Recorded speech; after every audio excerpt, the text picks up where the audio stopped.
Hello everyone and welcome back to Kanen Coffee. Here we have this beautiful Breville Barista espresso machine. Now this machine was brought here because it was not getting any pressure, and that was basically because the grinder was not really needed a good cleaning. Basically you just need a good cleaning.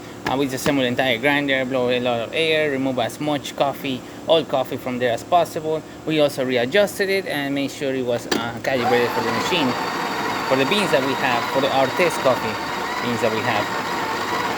I already spent a couple of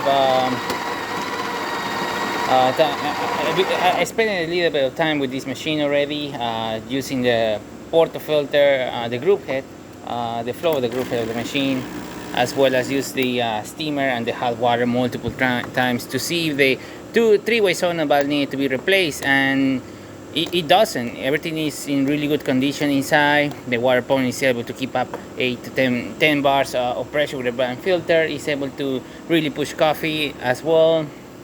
The three-way doesn't buzz or doesn't do anything. So we were really checking the entire machine during these tests that we've been doing to it, and we haven't really found an issue. The only issue we found was the grinder needed a little cleaning, and that the need a calibration for the espresso machine.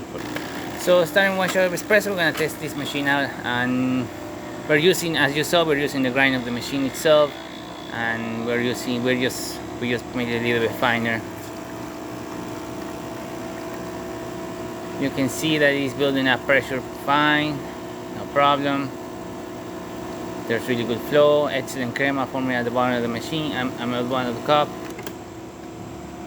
Working really good.